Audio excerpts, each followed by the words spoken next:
టీవీ49 news కి స్వాగతం. కపిలేశ్వరపురం మండలం కోర్మిల్లి గ్రామ పంచాయతీ వద్ద ప్రత్యేక గ్రామ సభ సర్పంచ్ ఆచంట సత్యనారాయణ అధ్యక్షతన ఈ రోజు శుక్రవారం నిర్వహించారు.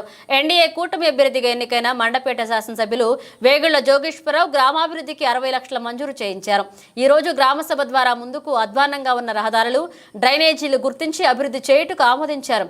ఎమ్మెల్యే వేగుళ్ల అభిష్టం మేరకు డ్రైనేజీల అభివృద్ధికి ఎక్కువ ప్రాధాన్యత ఇస్తామని సర్పంచ్ ఆచంట సత్యనారాయణ గ్రామ సభలో పేర్కొన్నారు.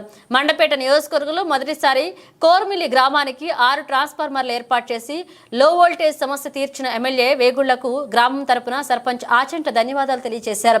గ్రామ చుట్టూరా ఉన్న డ్రైనేజీని సిమెంట్ డ్రైన్ గా అభివృద్ధి చేయటకు ఎమ్మెల్యే సిఫారసుతో ప్రతిపాదనలు పంపామని సర్పంచ్ అన్నారు. ఈ గ్రామ సభలో MPTC Sunkara Venkateswararao, vice president S Padma, Janasena మండల అధ్యక్షులు తుట్టుపు నాగరాజు, గ్రామ టీడీపీ నాయకులు సుంకర బుజ్జి తదితరులు పాల్గొన్నారు. ఇదే అంత పెట్టుకుంది అలాగా ఎక్కడి నుంచి అప్పుడు మెయిన్ పాటు జాంబోయి పాటు వెళ్ళిపోతుంది. దాని తగ్గ చేస్తారు చేస్తారు ఇక్కడి నుంచి అలా రోడ్డు 4,30,00,000 ప్లస్ 65 లక్షలు చిన్నకోర్మిల్లో డ్రైన్ 5 కోట్లు అవుతుంది. అది మీ వల్లపల్లి వీర వెంకట సత్యనారాయణ ఇంటి వరకు డ్రైను, ఎడపడ డ్రైను, సిమెంట్ రోడ్డు, అలాగే పిల్లంగూరు నౌకరాజు ఇంటి దగ్గర నుంచి పిల్లంగూరు రామకృష్ణ ఇంటి వరకు, అంటే పెద్దడి సత్యనారాయణ ఇంటి వరకు సీసీ రోడ్డు 2,25,000.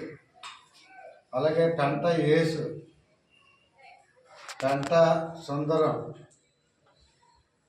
ఇంటికా నుంచి ఇంటి శ్రీను మట్టి రోడ్డు నర్సుంది 2 లక్షలు. నందిపేట నియోజకవర్గం కోరుమిల్లి గ్రామ పంచాయతీ ఈ ప్రభుత్వం కూటమి ప్రభుత్వం వచ్చాక గత 10-15 రోజుల క్రితం ఎలక్ట్రిసిటీ నిమిత్తం ట్రాన్స్ఫర్లు 6 ట్రాన్స్ఫర్లు వచ్చినాయి.